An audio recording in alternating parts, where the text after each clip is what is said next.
સાપુતારામાં પ્રવાસન મંત્રી મુળુબેરાની ઉપસ્થિતિમાં મેઘ મલ્હાર પર્વ 2024નો પ્રારંભ કરવામાં આવ્યો હતો। મોન્સૂન ફેસ્ટિવલના પ્રારંભે વિવિધ વેશભૂષા અને સંગીતના સૂર તાલે નૃત્ય કરતા કલાકારોએ આહલાદક વાતાવરણમાં પ્રવાસીઓની હાજરી વચ્ચે સંગીતના સૂરો રેલાવ્યા હતા। ફેસ્ટિવલ દરમિયાન પ્રવાસીઓને મુખ્ય 18 જેટલા જોવાલાયક સ્થળો તેમજ સાપુતારાના કુદરતી સૌંદર્યનો નજારો પ્રવાસીઓ માણશે।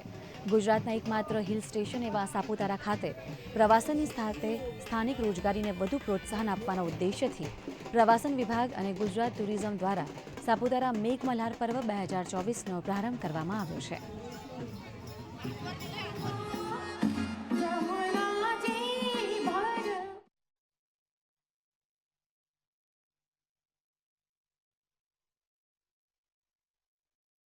દર વર્ષ આ રીતે જે રીતે ઉત્સાહ, ઉમંગ અને સંસ્કૃતિનો ત્રિવેણી સંગમ આપણો આ વર્ષા ઋતુમાં મોન્સૂન ફેસ્ટિવલ મેઘ મલ્હાર પર્વનું અહીંયા સફળ રીતે આયોજન થાય છે। એનો 1 મહિનો સુધીનો લાંબુ પર્વમાં આપણા ગુજરાત અને ગુજરાત બહારથી પણ અનેક દેશ વિદેશમાંથી પણ પ્રવાસીઓ આ કાર્યક્રમનો આનંદ લેતા હોય છે।